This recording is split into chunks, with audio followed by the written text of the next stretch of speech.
Suddenly, those Guardian Angel, Mr. Legault, has basically cut their wings. They're not flying anymore.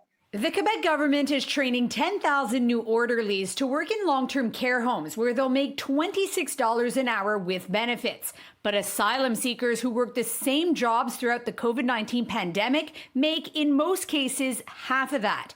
Without permanent residency, they're not eligible to apply to Quebec's new program. The anguish, the stress, the frustration to see where they've been the one taking risk, putting their life, on the ground, and suddenly you're being told this is what you may be able to get, and suddenly you're not eligible. And many of these asylum seekers are being recruited notably through agencies, and those agencies don't treat the workers properly. So this is a system that should be looked at by the government to make sure that if we are to get people to work, those people should be treated fairly as well. We spoke to asylum seekers working in Montreal long-term care homes who wish to remain anonymous, fearing repercussions. They say 75 to 80% of employees at their workplace are refugee claimants.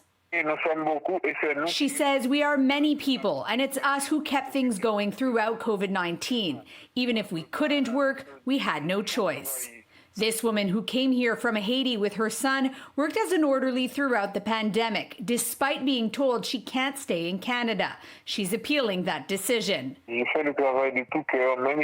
did the work wholeheartedly, despite the stress. I left my son at home at 5 a.m. to go to work and got back at midnight. My son cried, saying, "Mom, you're going to die." There have been protests across the country calling on the federal government to give asylum seekers on the front lines full status. If they are contributing for the service of the nation, we should be in a position to keep them in place and not threaten them to be deported. Prime Minister Justin Trudeau announced refugee claimants working on the front lines of the pandemic would be given temporary status, but still hasn't released details. All I'm asking is for Mr. Trudeau to come forward very quickly.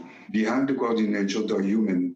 They'll be a human being going through anguish. When asked about a timeline on the program, Immigration Canada said, "It's important that we do things properly and we'll have more to say in due course."